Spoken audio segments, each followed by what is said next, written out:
Hi, everyone, and welcome to the Ducklings. Today, it's Katie and me. So what we're doing today is we're going to be listening to Cinema Therapy, talk about Wreck-It Ralph. And one of the reasons that I kind of picked this episode, and you'll see it like as we get there, is that they actually talking about neurodiversity and the idea of having an assigned role versus the role that you are and who you are. And they say it a lot better than I do, but let's jump right in. This is the first time that we actually do this. There might be some technical issues. We might leave some for your fun. So for now, I'm just going to start with sharing the screen. I'm excited. I love the Cinema Therapy, guys. Yeah. I haven't seen this one, but I've seen Wreck-It Ralph, and I love all the Cinema Therapy. Their bromance is beautiful. Oh, yes. They're so cute together. We're going to start watching, and we're going to stop whenever either Katie and I decide to stop. And let's see where it gets us.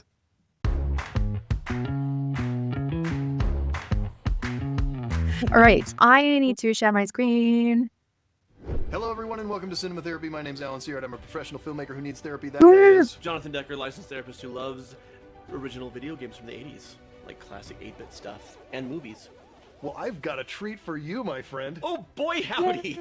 We're going to talk about Wreck-It Ralph. Nice. One of the best Disney movies of all time. Okay, well, that's, Bold statement. that's a bold statement.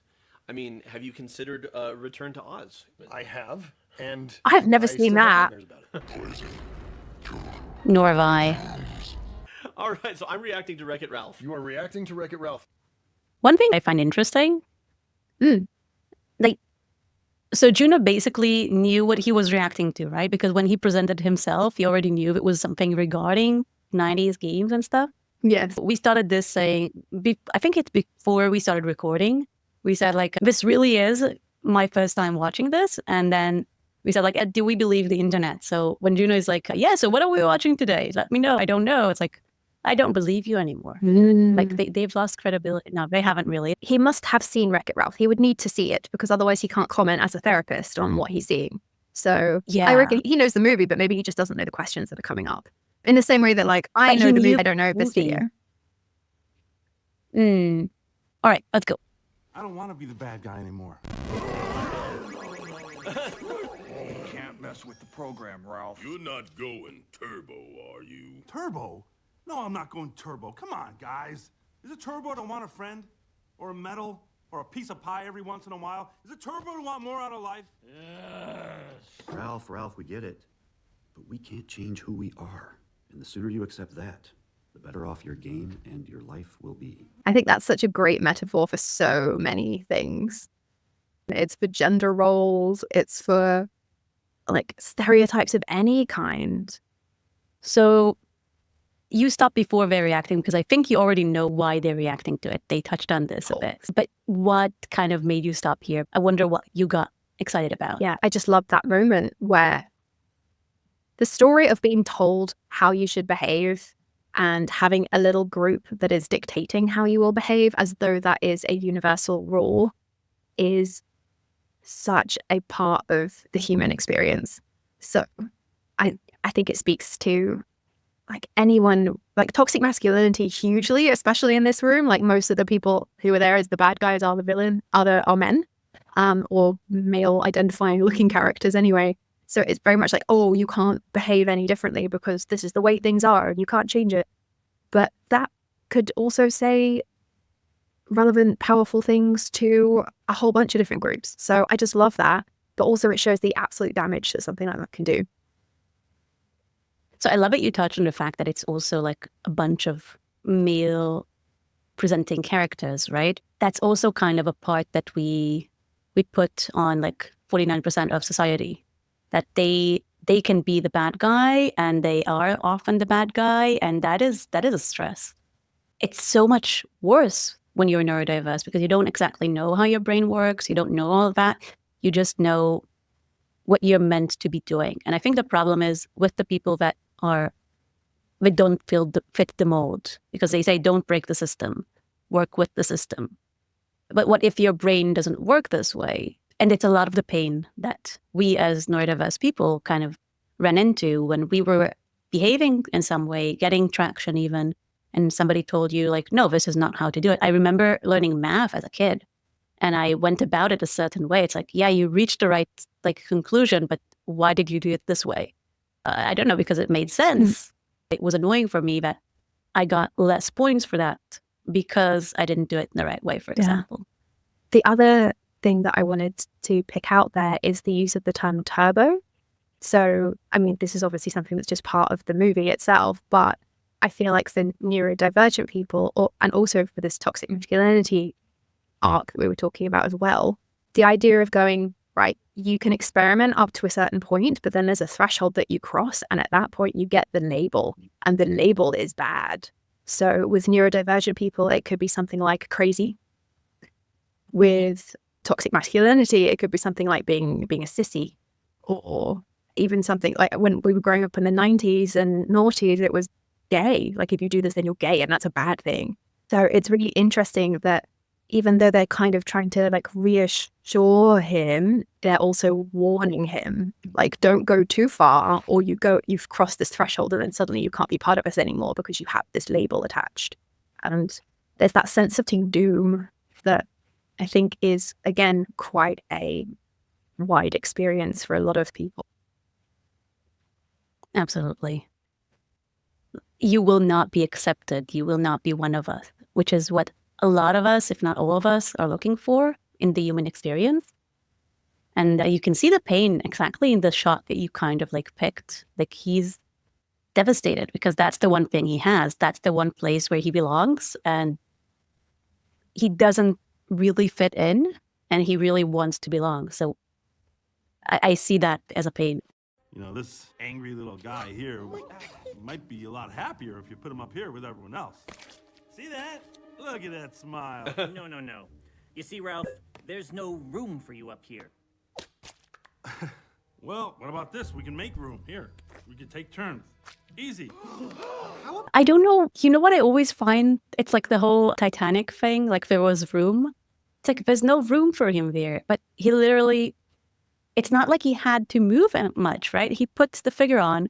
There was room. I think that that's something that we are, as a society, kind of walking away from. But it touched us so deeply because it is something that we've experienced to an extent, right? You want to fit in, and you said, I want to fit in, but you're being pushed aside. Being pushed aside is one of the most common experiences for like fears, more than so, like for neurodiverse people.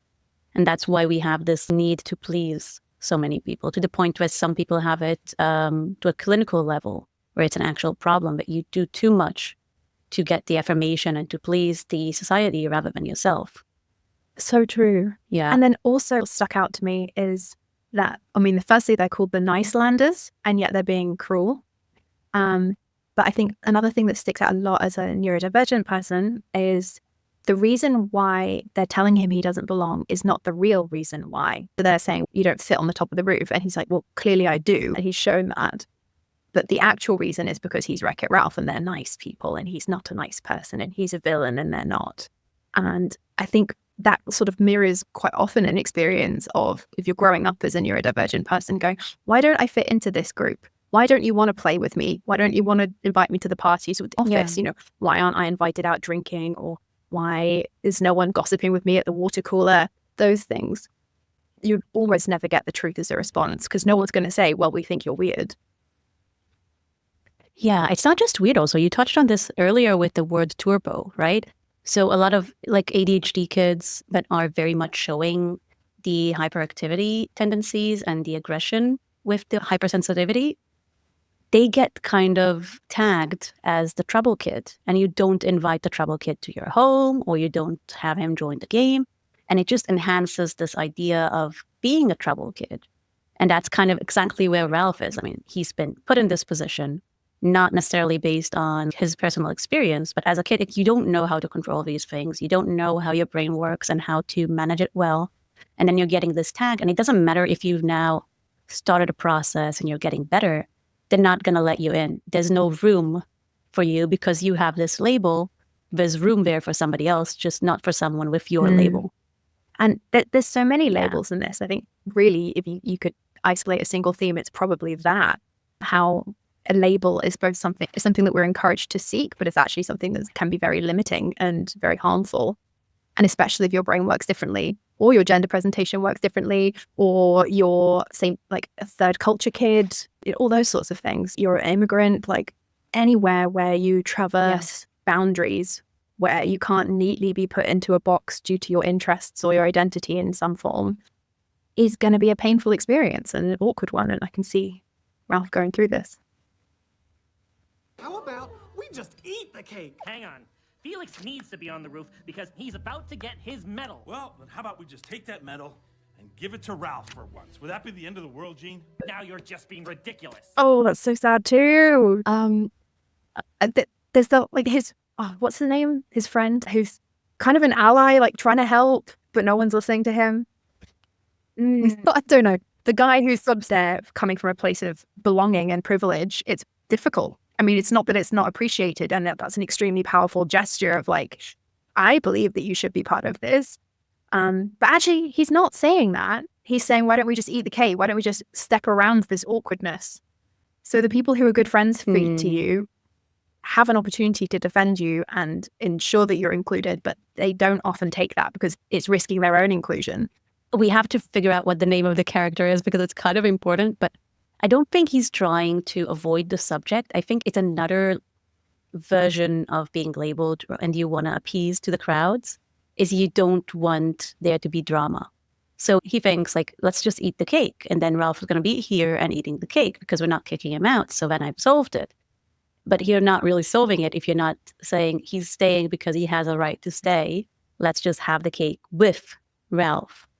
Because they could just have this game, right? They could just have this scenario that they're playing every day without excluding Ralph as the bad guy or hyping this guy as the good guy. And I think he also kind of gets uncomfortable with the idea of being the good guy all the time. Yeah, I think he does eventually. I think that's his growth arc, right? But the thing is, by eating the cake, if they eat the cake together, Ralph's little figurine is still at the bottom of the building. So it's not solving the he's problem. just stepping around it. And he thinks he's being nice. And in a way, like it's not coming from a nasty perspective, but it's not helping. You have to make it awkward sometimes when you're going to be someone's ally and someone's support. And that takes courage. And not everyone is going to want to do that. And if your experience as an outsider in any different perspective is that no one is standing up for you, those people are out there and you will find them if you keep looking. But it's a very draining experience that I come across with like many of my clients and also personally where you don't meet your people until a later stage in life than you would like to.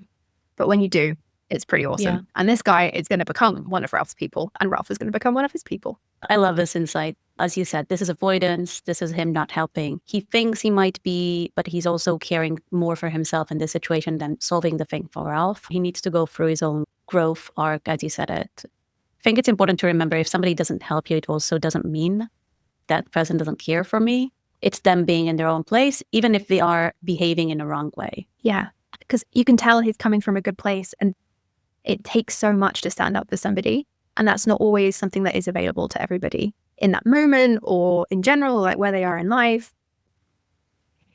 Especially in these situations where it's kind of like hard to differentiate what the exclusion, like it's not really overt, right? They're not yet, they at the beginning, they were being polite to him despite cruel. Only good guys win medals. And you, sir, are no good guy. I could be a good guy if I wanted to, and I could win a medal. Uh-huh.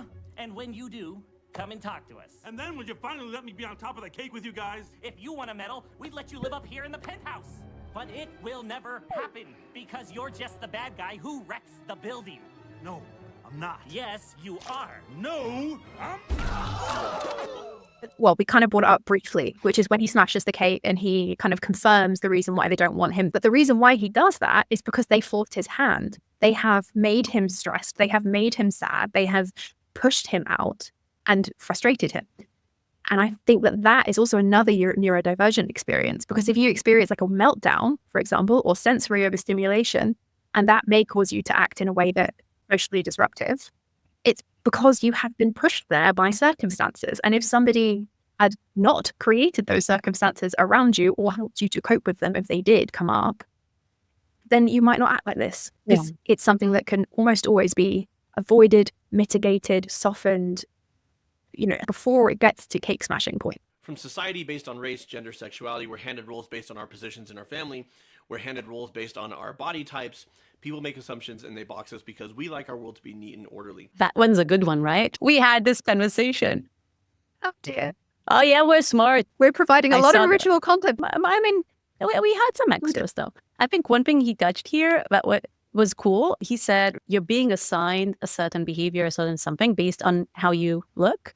And you and I had a bit of a conversation on that when I realized you're way taller than I am. And I felt like I never had this role in mind. But when we had this conversation, it felt like you had some baggage. You had a lot to say about the fact that you being a tall person meant X, Y, Z, and you either liked it or didn't like it, or if it was a problem in some sense and what it meant. And I never actually spent time thinking about this. And I want to spend time about, like, when you get a label, it's also very consuming, right? You spend time thinking what that means about me. So I'm 5'10" or 178 centimeters, I think. I mean, tall, but not like insane. I'm not sort of sitting here being like 6'6" or anything. But I think anywhere where you're out of the norm, like the normal range, like I think somebody who is 5'1" or 2 would probably also have that self-consciousness. And also, I'm not a very petite person either. But those are labels that somebody else gave me, or multiple people. That's the problem. If one person does, you can ignore it. But if you get that over and over again, especially when you're growing up, it gets ingrained. And exactly as he's saying, we are assigned labels. And even on something as silly and nonsensical as height, but things like body size and things like identity and all of that is really tricky. And it's so interesting how much brain space it gives you if in a particular area you fall into the normal category. Yeah. Like, I'm average size, average weight. I didn't stand out one way or another in that. I didn't have this stress, but I saw some people who did, like people who went to high school with me and were very athletically looking or like overweight or just a tiny bit more than what was defined as normal. They had this awareness, and especially as like teenagers, it sticks so much, and it's so much effort to be like thinking about it. And I remember talking to these friends and feeling like I don't have this weight on me. And it's the same if you're underweight as well, too. So yeah, there's so much brain space that is taken up by being different. Yeah, absolutely. All of these labels, and again, we are focusing a bit more on neurodiversity. They take so much effort, and I'm happy that we're moving to a world where this is not, we are moving away from that. It's definitely getting better. Yeah. Yes. I don't think it will ever disappear because it's so much part of human instinct to find in groups and out groups. My anthropology degrees will tell me that as well. And also it's easier because we've got the internet that you can find more people who are similar to you.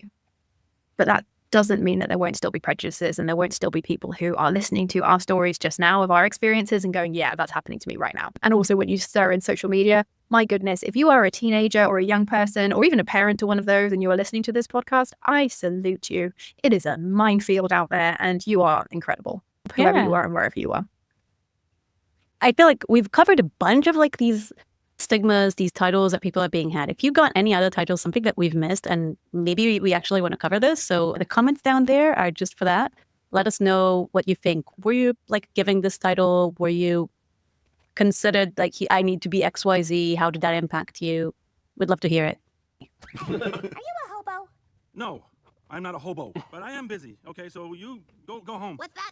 Didn't hear you. Your breath is so bad it made my ears numb. Listen, I try to be nice. You're mimicking me. Mimicking me. Okay, that is rude, and this conversation is over. I wouldn't grab that branch if I were you. I'm from the candy tree department. I know It's a double stripe. Double stripes break. Good doy. Vanellope von Schweetz is so annoying and so perfect. Every time I watch this movie, I thank the comedy gods for giving us Sarah Silverman. So do I, man. She's so great. Oh, wow, she's brilliant. She's so funny. Her character is a favorite weirdo, and I love that. Yeah. So I don't remember what they're about to be talking about, but they actually skipped the part of like how he got the medal, and he did it by breaking the rules. He got into a different game. He played the hero, he started misbehaving in the sense of like he's not hurting anyone directly because it's a game, they all regenerate and stuff, but he's trying to move away from what he's been told he's allowed to or not allowed to. But then when he ends up losing it and now he needs to kind of like actually get the medal and get back, he runs into someone who's mean to him again, but it's a different kind of mean. And I think having a different kind of mean takes something out of him. So he's using his boundaries better. Like, I'm not going to continue having this conversation if you're not talking well, like nicely to me. So that's kind of cool. But I think what's kind of cool is that they're both kind of testing the field right now because they both have like defined stigma and they need to see how she's pushing him away in a sense by making fun of him and stuff like that because that's her love language, I guess.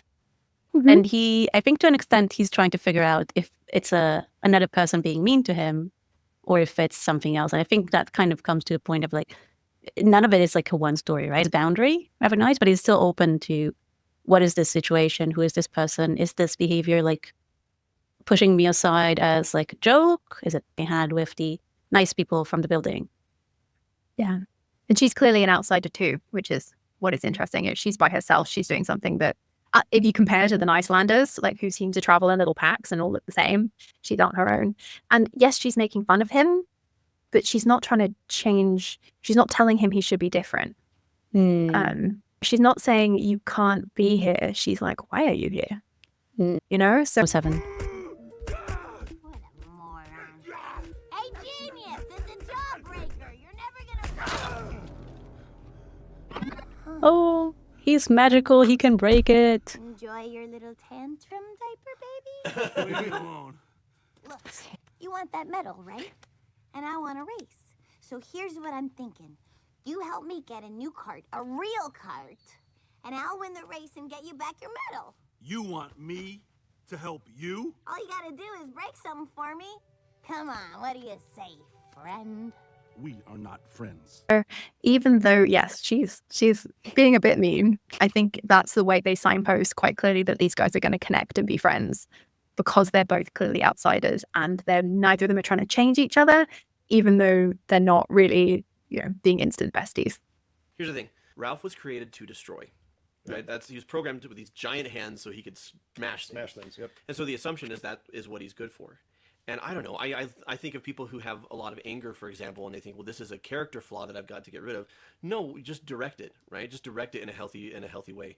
Like if you can become, for example, a fighter or a boxer or a wrestler, and you can use that within bounds and limits of rules, where you're not going to permanently hurt somebody. Hopefully, like that can be a healthy thing. I know people who have a lot of anger and they fight. And then it stays there, and they're really healthy outside of the ring, you know? Or for example, we talk about you and I both having ADHD. Leslie, yay, ADHD friend. Love this. I love it. Know that they had ADHD, but once they said it, it's like, that makes so much sense. That people can see that as a defect, or you're not going to succeed in this, that, or the other, instead of, no, what this actually is it's a strength in certain contexts.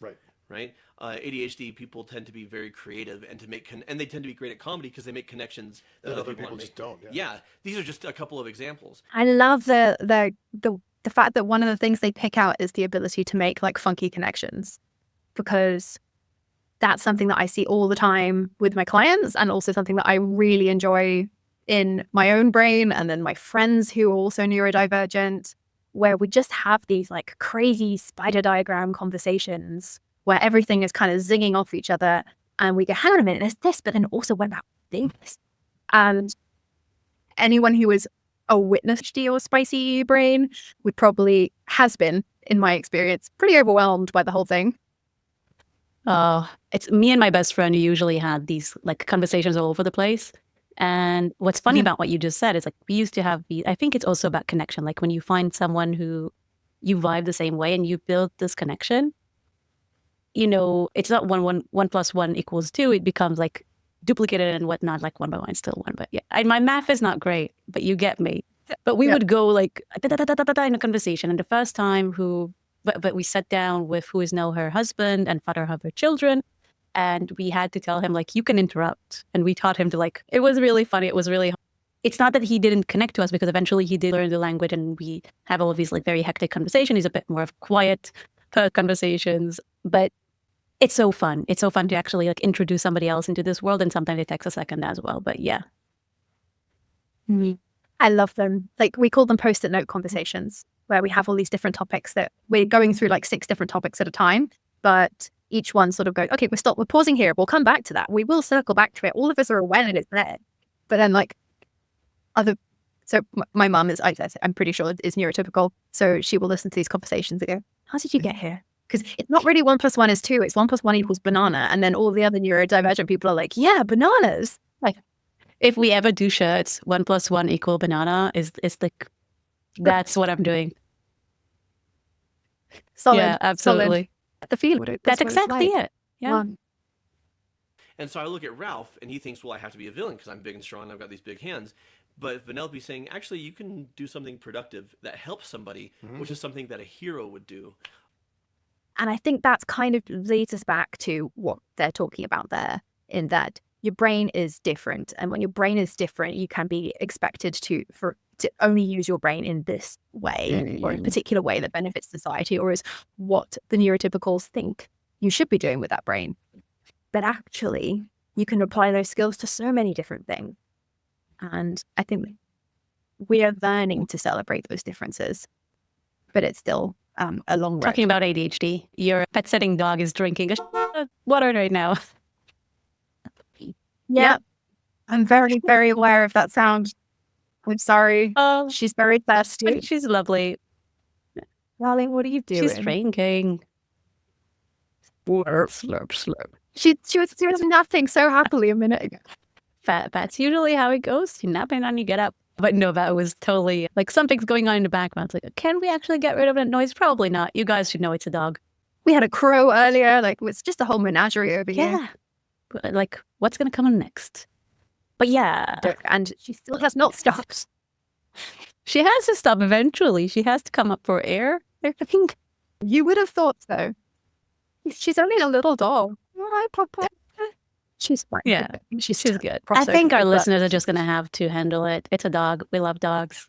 You guys can handle it. We'll turn down as much as we can with like magic audio tricks, but otherwise, it's fine.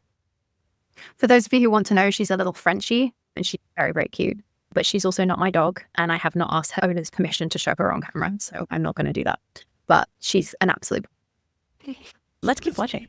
What is the big whoop about that crummy metal anyway? The big whoop? Well, this may come as a shock to you, but in my game, I'm the bad guy, and I live in the garbage. Cool. No, not cool. Unhygienic and lonely and boring. And that crummy metal was gonna change all that. I go home with that baby around my neck, and I'll get a penthouse, pies, ice sculptures, fireworks. It's grown-up stuff. You wouldn't understand. No, I get it. That's exactly what racing would do Oh, for me. look at Well, them. guess what? Yeah. It's also a very, I think, a common universal experience to go, this thing will fix me. This thing will make me fit in. And I think it's an important lesson there that it's not just a metal. It's also like racing or whatever it is. Yeah, hyperfixate for sure. To go, oh yeah, hang on, if I just cut, especially, I keep thinking back to being a teenager, but this is a multiple age experience. If you go, oh, if I could just get the right haircut, or if I could get the right shoes or backpack or something, if I could listen to the right bands, like those things, we jump on them and go, okay, I'm going to do that. And that means it'll fix everything. But actually, nothing is enough. Newsflash! Neither one of us is getting what we want! I remember getting a certain tech, like a tablet or something that I can write on. It's like, oh, that's going to change my entire, like, I'm going to be so much more creative if I have this and that. And a lot of times it's self-gratification, like immediate gratification. And you put so much weight on this, especially if it requires external acceptance, like you said, like getting the right bag or the right haircut. It just never is just the one thing. And also, I love that you brought up the idea of like, this is going to fix everything, this item of tech, or because it's such a beautiful, terrible ADHD experience to go, this new notebook is going to change my life. This new planner is going to mean that I will never forget a single thing ever again. And then you open it and you do 3 pages of it, max, and go, oh, this didn't fix me. Leave it in the graveyard pile with the rest of the notebook that didn't fix me. And I have yet to meet someone who hasn't done that to some degree. Yeah, it's like you have this 1 day, 3 days, I don't know, but you just like overly write everything, you overly use your product. And these are the products you'll never actually use long term. So another neurotypical marketing thing that I see a lot for a product is get this product and it will fix you. Get this product and you will never have to X, Y, Z again. Or get this product, use it every day, and that's how you use it and it will change your life. That is not going to work for 90% of neurodivergent people. We're not going to do the same thing every day because our brains are not built that way. So things like planners, if you are looking at a planner, and I understand you because I am doing that too. The moment September hits, I'm like, planners and stationery, this is my life. I have like 3 already. Yep, like I feel that pain. But try, if you can, to go for undated ones so that when you go scurrying off on your little side quest and you come back and it's not January anymore, it's like March, and you want to still use that lovely planner that you probably spent a bit too much money on, you will be able to. And you don't have the graveyard of pages. So yeah, it's beautiful. It's dated. It costs a lot of money. And this much of it, ish, is blank.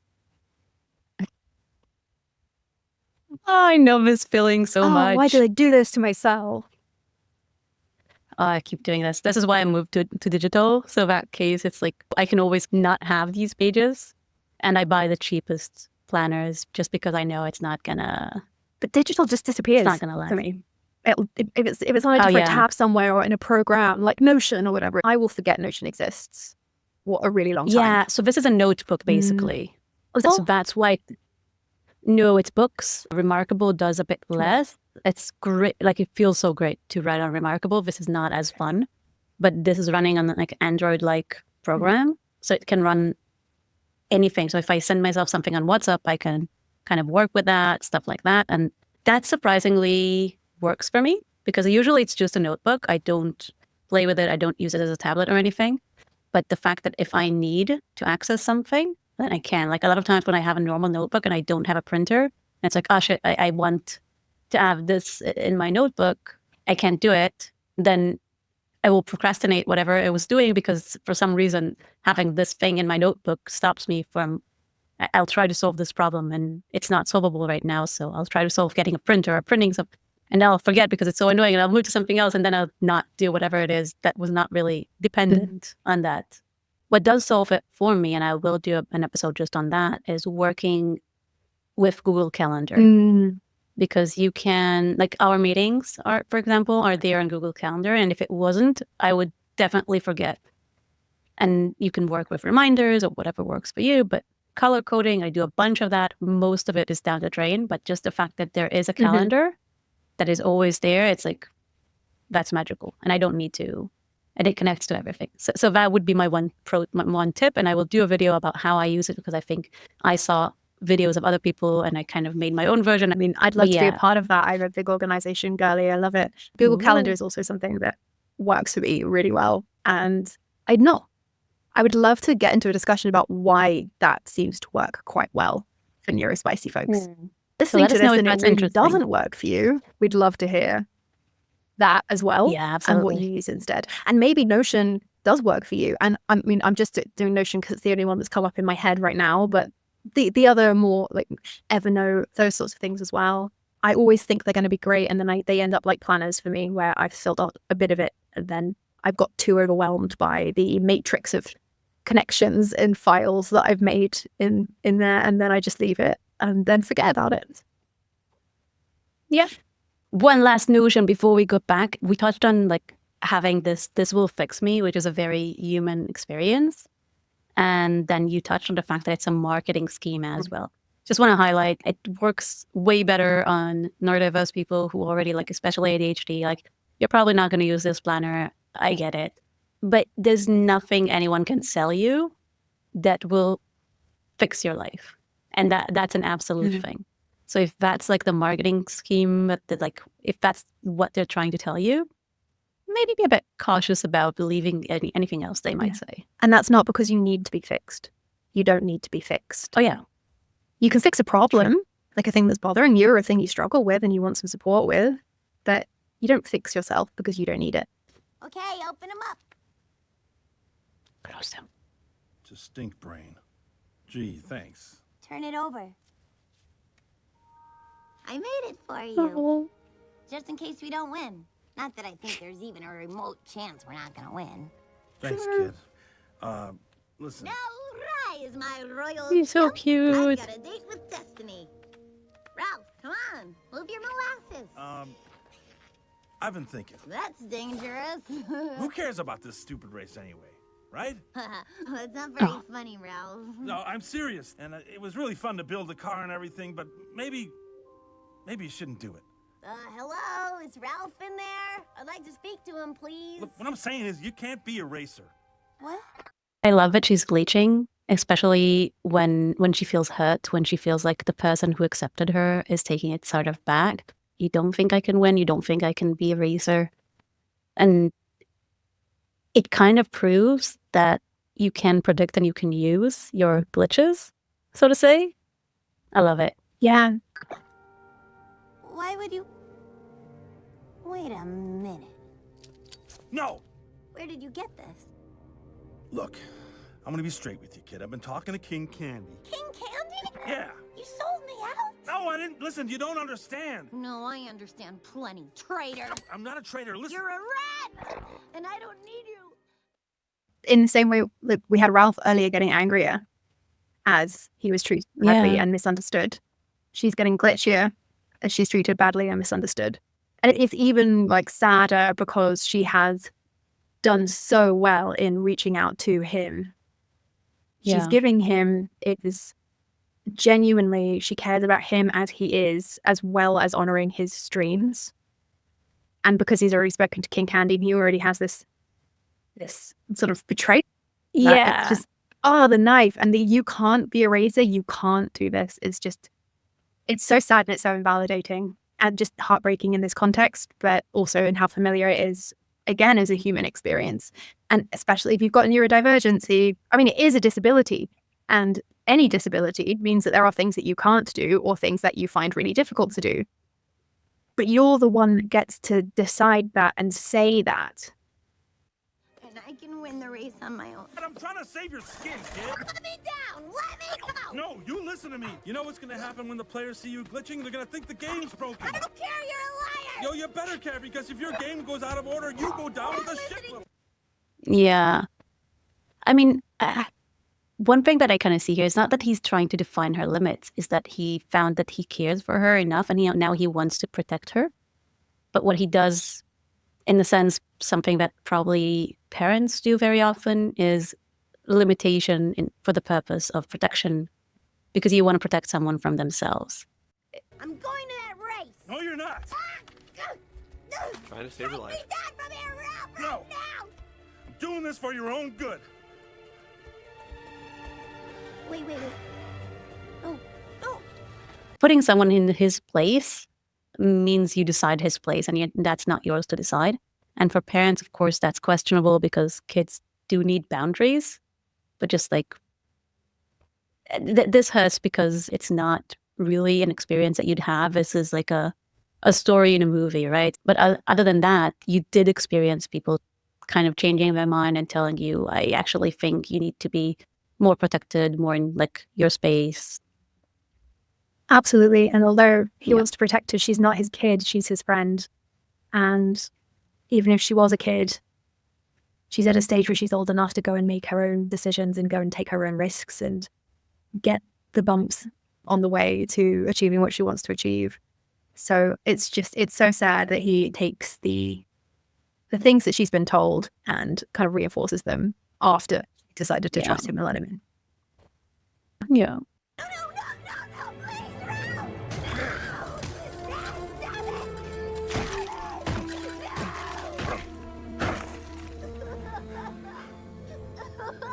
Oh.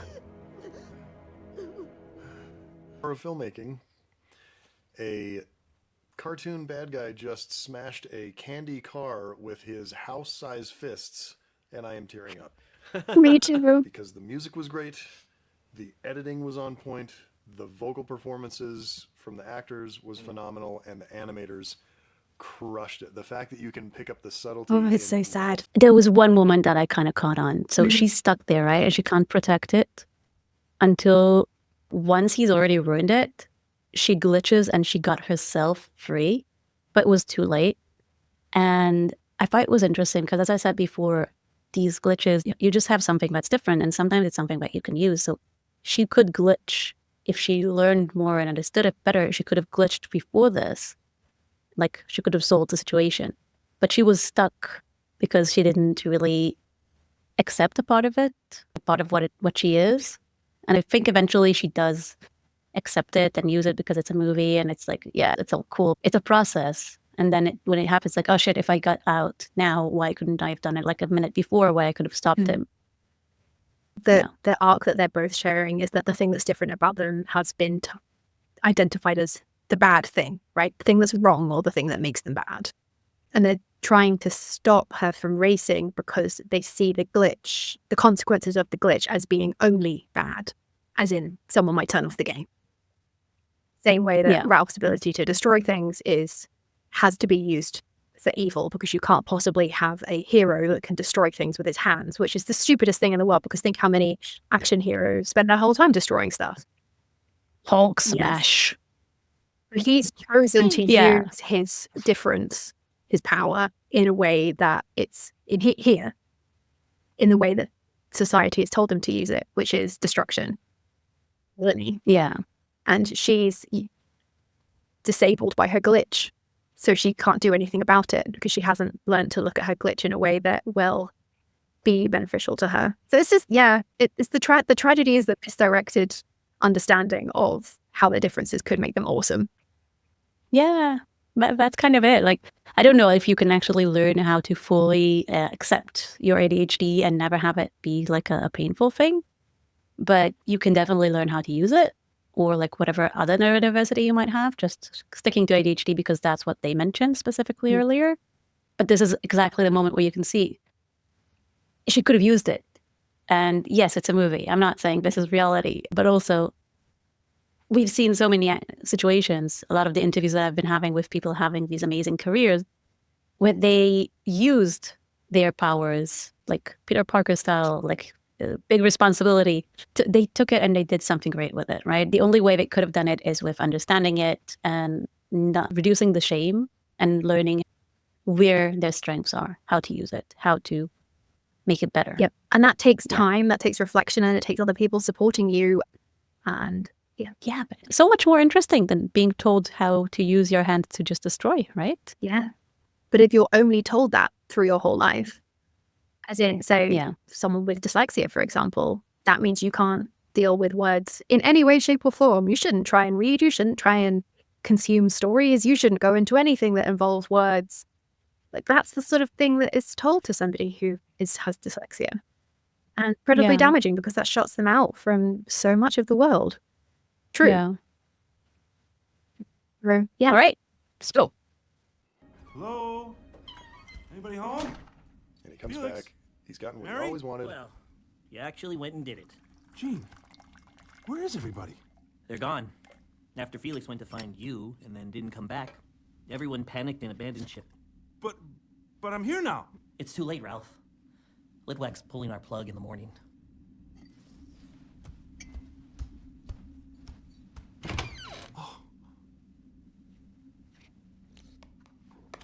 But never let it be said that I'm not a man of my word. The place is yours, Ralph. Enjoy. Gene, wait. He only moves in straight lines. This is not what I wanted. Well, what did you want, Ralph? I don't know. I was just tired of living alone in the garbage. Well, now you can live alone in the penthouse. Yeah, I mean, this is the message that we get from so many movies, and I think it's a good one, in that if you're trying to go for the penthouse and the shiny stuff at the expense of your connections, then it's just going to bite you in the butt. What bothered me here most was that, yes, Ralph was misbehaving, right? But he was reacting to an interaction that they had. So there's no acceptance just yet from this person. I think it's the mayor or something, that he had a part in this. He's completely blaming it on Ralph, and I think that's not fair. I absolutely agree. I hate the fact that he's representing sort of normies here, and they don't technically exist, but like the sheep society type thing, we must behave a certain way, we must all be the same. That's what he's representing here. And the fact that his character is not acknowledging in any way culpability for what has happened here is the tragedy. To the point of what you were saying before, they thought they could solve internal problems through external achievements. Yeah, so the want was an external achievement. And he achieved it. He got the medal, he came back, and... he's got the penthouse. Yeah, and he's got the penthouse. And he's not happy. And look, the background just, it's very villain's lair. I haven't noticed the villain in the lair, the victim. But he is like that's his castle right now. So in a sense, they are putting him back in this position. I love this insight. I haven't actually noticed. It looked like it's meant for villains. It does, right? Yeah. It looks more like a prison or a villain's lair. And it's not just because it's a Pyrrhic victory, right? You know, he gets the penthouse and no one's there and they're shutting the game down. He's not happy when he walks in the door. So it's just interesting. Because the thing is, it wasn't about physically being on top of the penthouse. It was about being part. It was about... Yeah. And they didn't see that. Correct. Because he could come back to a house full of people at the party saying, well, I can't believe you did it. You got the medal. Well, welcome. You're here with us. Have some cake. Here's a pie. And he'd still feel hollow because he left things the way he did with Vanellope. Yeah. Boom. No. It's just, it's so on the nose, but there's almost nothing to add. And I think the things that they said earlier that we weren't commenting on is just like perfect. Because we didn't really talk about the context around why Ralph is smashing the car. So I'm really glad that they did go I will into say, it. we don't want to rip off. So if you want to watch the full thing, we'll add the link naturally. We're not going to put the entire thing. We're going to put the things that we had like more interesting reactions to. I don't think it's okay for us to be taking their complete video and putting it here. So we're hiding a lot of good stuff. Go watch the full thing. Yeah, and subscribe to their channel because the stuff that they do is amazing. I really love their one on Luca. Yeah. So if you're looking for somewhere to start, that's a really good one to start with. Yeah. You have to fix this go-kart for me pronto. No, Ralph, you don't know what it's like to be rejected and treated like a criminal. Yes, I do. That's every day of my life. It is? Which is why I ran off. I tried to be a good guy, but I'm not. I'm just a bad guy. And I need your help. There's a little girl whose only hope is this cart. Please, Felix, fix it. And I promise I will never try to be good again. So I have one thing I want to kind of highlight. So Ralph tried something. He got out of his comfort zone and he started being curious about life and see how he can figure out how to do the best and do better with like the tools that he got. And then it failed and he said, I'll never try to be good again. I'll never X again is kind of what I wrote here. And I think we need to remember that when we try something, we often fail. And if every time we failed, we'll say like, I'll never do that again, that's just going to end up really quickly with not trying anything. We need to accept the fact that having failed once doesn't mean this is not who you're meant to be. Like if you want to be, I don't know, on a certain profession and you've tried it and it didn't succeed at first, it doesn't mean this is the end. It doesn't mean you're messed up because of your neurodiversity or whatnot, whatever it is that you have as a concept of yourself. Just don't give up like Ralph did at this moment and do whatever he did later. Because it's Disney movies and it always works out. Life too.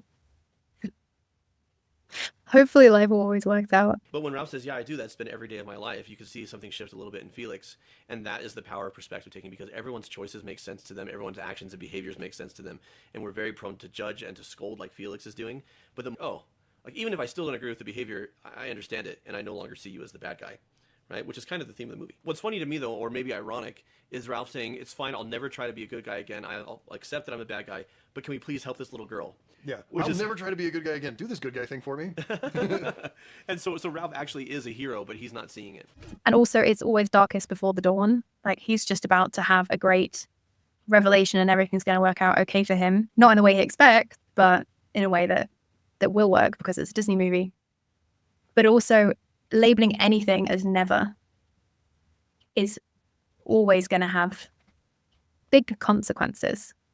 And unless you get a sense of relief and peace, like true peace with saying never to something, then it's not a good approach. So like you can say, I'm never going to drink again if you're a recovering alcoholic, and that would make sense. But in most other contexts where it's a dream you're aiming for, and then you said, I'm never going to reach for that dream ever again, there's almost no way for that to be a positive decision. Yeah. All right, let's continue the thing. None of our destinies are programmed we can choose. Yeah. How we're built, what our talents are, what our weaknesses are, and what our perceived weaknesses are that may actually be strengths. Like that's all in there inside of us, but we get to choose where we arrive at. And frankly, that's kind of what therapy is how I'm approaching life and how I see myself and how I see my relationship to the world is not serving me, and I'm miserable. Yeah.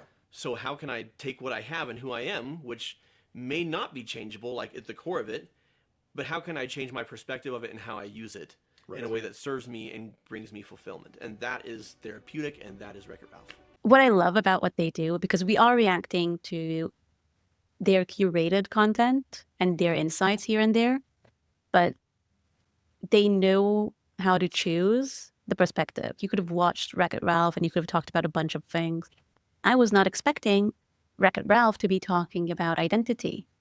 I mean, it definitely does. Now it feels like, how didn't I even think about it? It talks about games, talks about all of that stuff, but talking about how you've been defined into this box of what you are, all of that it's absolutely brilliant. And I love it. We actually got to talk about how that impacts us as, as students and as people, but also accidentally in our path to finding our goals and in the workspace, because no one story is the main story. That's also something that came here really nicely. Although they focused it mainly on Ralph, his process could not have been had without the other processes next to him.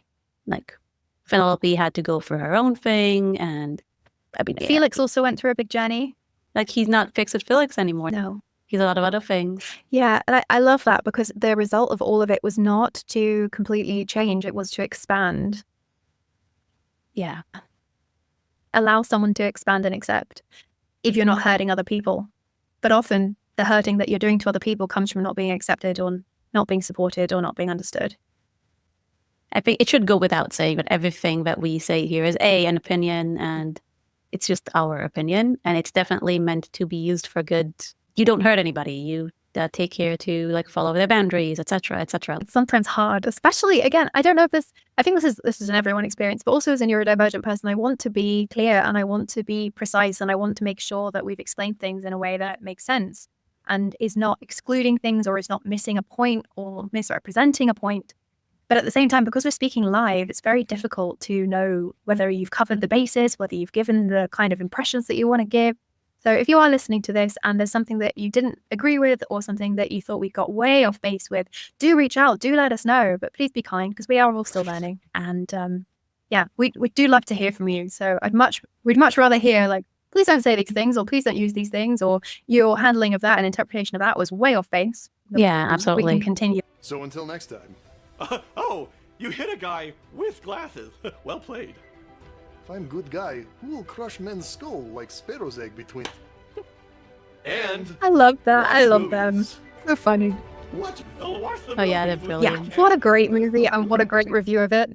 Please, if you are listening to this, if you've got this far and you haven't watched it, A, what are you doing here? But B, go watch it. Oh yeah, it's a great movie. If you've watched the movie, watch the cinema therapy. If you watch the cinema therapy, you can watch this again or just add a bunch of comments. I hope we created a fun, safe space and you enjoyed listening to us while you did the washing up or whatever it was you were doing with your day. Yeah, and that being said, thank you so much, Katie, for coming. Thank you to anyone listening. This was really fun, and we'll see you on the next one. Stay odd. Bye.